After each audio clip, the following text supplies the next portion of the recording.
घर और किचन का काम तो हम डेली ही करते हैं, लेकिन इन काम को करने के लिए अगर हम कुछ टिप्स यूज़ कर लें तो काम हमारा बहुत ज़्यादा आसान हो जाता है। काफ़ी सारा समय और पैसे की बचत कर पाते हैं।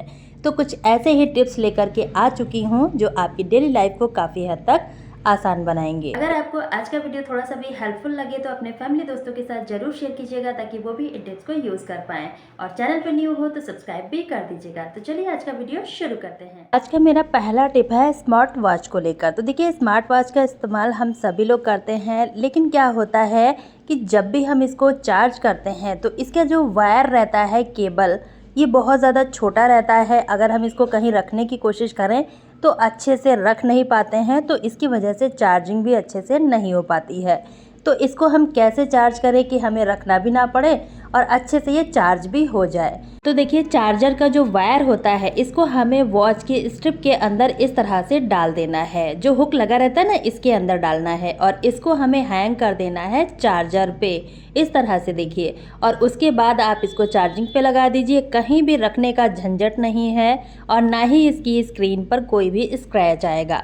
बहुत अच्छे तरीके से ये चार्ज हो जाता है। देखिए, मैंने यहाँ पर हैंग करके दिखाया हुआ है। आपको इसी तरह से करना है, लेकिन बच्चों की पहुंच से दूर रखना है, तभी आप इसको इस तरह से चार्ज कर सकते हैं। आई होप आपको ये वाला ट्रिक भी पसंद आया होगा। तो जब भी आपको स्मार्ट वॉच चार्ज करनी है तो आप ये वाला ट्रिक अपनाकर ज़रूर देखिएगा। आपके लिए काफ़ी ज़्यादा हेल्पफुल रहेगा, क्योंकि स्विच कभी कभी ऊपर होता है तो इसको रखने में बहुत ज़्यादा दिक्कत आती है।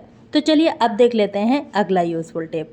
तो देखिए, जब भी हम ब्लाउज़ वगैरह वियर करते हैं और इस समय गर्मियों का सीज़न आ गया है तो पसीना बहुत ज़्यादा आता है, जिसकी वजह से आपने देखा होगा जो आर्मपिट होता है यहाँ पर काफ़ी ज़्यादा पसीना आता है और ब्लाउज़ भी गीला हो जाता है। तो अगर हम इसको ऐसे ही वियर करते हैं तो पसीने की स्मेल भी बहुत ज़्यादा आती है। तो इसको हम कैसे वियर करें? तो आपको क्या करना है, ब्लाउज़ को उल्टा कर देना है, देखिए इस तरह से। और जो दोनों स्लीव होती हैं, जहाँ से जॉइंट होता है, जो आर्मपिट वाला एरिया होता है, वहाँ पर हमें एक छोटा सा काम करना है। इस तरह से देखिए, मैंने ब्लाउज़ को उल्टा कर दिया है और अब हमें यहीं पर डालना है टेल्कम पाउडर। हम सभी के घर में टेल्कम पाउडर तो होता ही है, तो आपको यहाँ पर इसे यूज़ करना है। थोड़ा थोड़ा टेल्कम पाउडर आपको डालना है इस तरह से देखिए।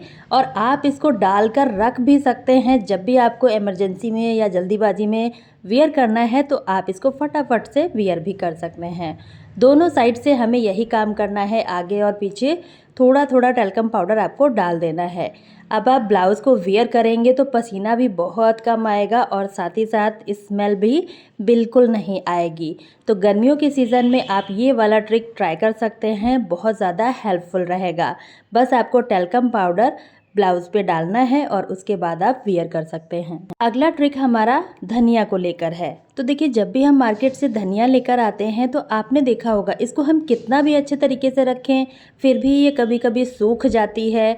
और फ्रिज में अगर अच्छे से स्टोर करके रखते हैं तो इसकी पत्तियां बहुत जल्दी से गलने लगती हैं। हफ्ते भर भी ये धनिया नहीं चल पाता है। तो इसको हम लंबे समय तक कैसे स्टोर करें कि बिल्कुल भी इसकी पत्तियां ख़राब ना हो, ना ही धनिया गले, और 15 से 20 दिन तक हम इसको आराम से रख पाएँ। तो आपको क्या करना है, धनिया को धोना नहीं है और जहाँ से ये बंधा हुआ रहता है ना, वहीं से हमें इसको कट कर देना है कुछ इस तरह से, जैसे मैं आपको वीडियो में दिखा रही हूँ।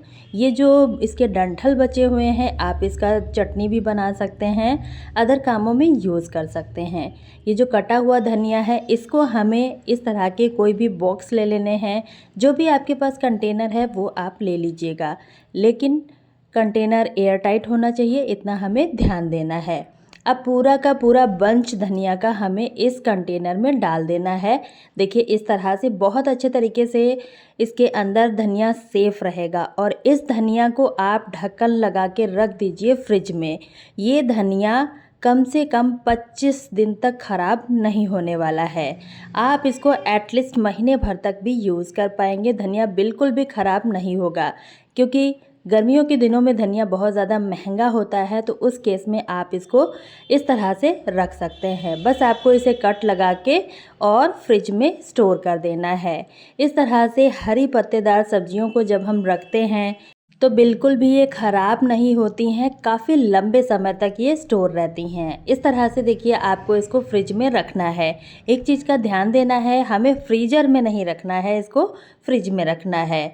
और इस तरह से आप इनको स्टोर कर सकते हैं लंबे टाइम के लिए। इससे धनिया फ्रेश रहेगा, जब भी आपको ज़रूरत है आप इसमें से थोड़ा थोड़ा निकाल कर यूज़ कर सकते हैं। अब देखिए मैंने यहाँ पर ले ली है हरी मिर्च और अदरक। इसको भी हम सेम तरह से स्टोर कर सकते हैं, लेकिन इसमें हमें थोड़ा सा मेथड दूसरा अपनाना है। इस तरह से इसकी डंडियों को निकाल देना है और उसके बाद आपको कंटेनर लेना है जिसमें आप स्टोर करना चाहते हैं। ये भी हमें एयर टाइट लेना है। इसके नीचे आप चाहें तो टिश्यू पेपर लगा दीजिए या फिर कॉपी का पेपर भी लगा सकते हैं। न्यूज़पेपर का इस्तेमाल बिल्कुल भी मत कीजिएगा, क्योंकि उसका जो इंक होता है ना, वो इन सब्जियों में आ जाता है। और इस तरह से रखने के बाद आपको एक पेपर फिर से लेना है, इस तरह से कवर कर देना है। इस तरह से ऊपर से पेपर लगाएंगे तो इसमें जितना भी नमी होगी वो पेपर एब्जॉर्ब करता रहेगा। और अब आप इसका लिड लगा दीजिए और फ्रिज में इसको रख दीजिए। इस तरह से मिर्च भी बहुत ही लंबे समय तक स्टोर रहेगा। आई होप आपको ये ट्रिक भी पसंद आया होगा। अगला ट्रिक है हमारा इस तरह के बर्तन को लेकर। तो देखिए भगोने में हम दूध या फिर कोई और भी चीज़ स्ट्रेन करते हैं, और अगर हमारे पास स्ट्रेनर छोटा है तो इसमें हम स्ट्रेनर को रखते हैं तो ये टिकता ही नहीं है। तो अब हमें बड़ा स्ट्रेनर ख़रीदना पड़ता है, जिससे हमारा पैसा खर्च होता है। और इमरजेंसी में अगर हमारे पास स्ट्रेनर नहीं है तो आप इस ट्रिक को फॉलो कर सकते हैं। छोटे स्ट्रेनर को भी आप बड़े बर्तन में यूज़ कर सकते हैं। इस तरह से कोई भी स्पैचुला ले लीजिए और इसके ऊपर आप स्ट्रेनर को रख दीजिए। अब कितना भी छोटा स्ट्रेनर है आप इसको यूज़ कर पाएंगे और आपके दोनों हाथ फ्री भी रहेंगे। कभी कभी ऐसा हो जाता है कि हमें दोनों हाथ को बिज़ी रख के काम करना होता है, तो उस केस में आप इसको यूज़ कर सकते हैं। अगला ट्रिक है हमारा आलू को लेकर। तो देखिए जब भी हम आलू काटते हैं कभी कभी आलू मीठा निकल जाता है, तो इस आलू को खाना काफ़ी ज़्यादा मुश्किल हो जाता है, क्योंकि ये सब्ज़ी बहुत ज़्यादा मीठी लगने लगती है। तो इसके मीठेपन को कम करने के लिए आपको नमक लेना है और इसमें मिक्स कर देना है 15 से 20 मिनट के लिए, या फिर आप 10 मिनट के लिए भी इसको छोड़ सकते हैं, ताकि नमक अच्छे से इसमें एब्जॉर्ब हो जाए और जो इसका एक्स्ट्रा मीठापन है वो निकल जाए। तो इस तरह से अब आप थोड़ी देर बाद इसको धो लीजिए 2 से 3 बार, और जितना भी इसका मीठापन होगा वो सारा का सारा निकल जाएगा। सब्ज़ी बिल्कुल भी मीठी नहीं लगेगी। तो इस तरह से आप मीठे आलू को भी इस्तेमाल कर सकते हैं, क्योंकि जब भी हम आलू मार्केट से लेकर आते हैं और इसको एक बार यूज़ करते हैं तभी हमें पता चलता है कि ये आलू मीठा है। तो जब भी आपके साथ इस तरह की प्रॉब्लम आ जाए तो आप इस ट्रिक को यूज़ करके इन आलू को इस्तेमाल कर सकते हैं। उम्मीद करती हूँ ये ट्रिक भी आपके लिए काफ़ी ज़्यादा हेल्पफुल रहेगा। तो चलिए अब देख लेते हैं अगला यूज़फुल टिप। यहाँ पर देखिए मैंने आटा ले लिया है। अब क्या होता है, जब भी हम आटे को हाथ से गूँथते हैं तो कभी कभी बिगनर्स होते हैं, उनको आटा गूँथना नहीं आता है और पूरे ही हाथ में आटा चिपक जाता है, और कभी पानी ज़्यादा हो जाता है, आटा गीला हो जाता है। तो इस तरह की प्रॉब्लम बिगनर्स के साथ बहुत होती है। तो ऐसा हम क्या करें कि हमें आटे में हाथ भी ना लगाना पड़े और हमारा आटा बहुत ही परफेक्ट तरीके से गूँथ जाए, मतलब पानी कम या ज़्यादा ना हो। तो आपको लेना है इस तरह का पीलर। अब देखिए ये पीलर हम सभी के पास होता है, किचन में हम यूज़ ही करते हैं। तो इसको हमें लेना है और थोड़ा थोड़ा पानी डालते जाना है और इस तरह से देखिए चलाते जाना है। हमारे हाथों में आटा बिल्कुल भी टच नहीं होता है, और यकीन मानिए फ्रेंड्स कि इससे आटा बहुत अच्छे तरीके से गूँथ जाता है।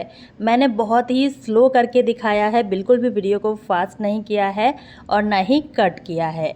आप देख ही सकते हैं बहुत अच्छे तरीके से आटा गूँथ रहा है इससे, और हमें हाथ लगाने की बिल्कुल भी ज़रूरत नहीं होती है। कोई भी बिगनर्स है बहुत ही आसान तरीके से आटे को गूँथ पाएगा, और इससे फ्रेंड्स आटा बहुत ही सॉफ्ट गूँथता है। अब देखिए फ्रेंड्स यहाँ पर आटा बहुत अच्छे तरीके से मिक्स हो चुका है, बस इसको हमें हाथों की मदद से चिकना कर लेना है। इस तरह से हमारा आटा बहुत ही जल्दी से गूँथ के तैयार हो जाता है, वो भी बिना हाथ लगाए। तो जब भी आपको आटा गूँथना है, परफेक्ट तरीके से आटा नहीं गूँथ पाता है, तो आप इस पिलर का इस्तेमाल कर सकते हैं। इसके साइड जो डिज़ाइन बना रहता है ना, इसकी वजह से आटा बहुत अच्छे तरीके से गूँथ जाता है। आई होप आपको ये वाला ट्रिक भी पसंद आया होगा। तो फ्रेंड्स, आप इस वीडियो को कहाँ से देख रहे हैं कमेंट करके ज़रूर बताइएगा। अगर वीडियो थोड़ा सा भी हेल्पफुल लगा है तो अपने फैमिली दोस्तों में ज़रूर शेयर कीजिएगा, ताकि वो भी इन टिप्स को यूज़ कर पाएँ। और वीडियो का लिंक एंड स्क्रीन में है, आप वहाँ से देख सकते हैं। कल फिर मिलती हूँ न्यू वीडियो के साथ, तब तक के लिए बाय फ्रेंड्स।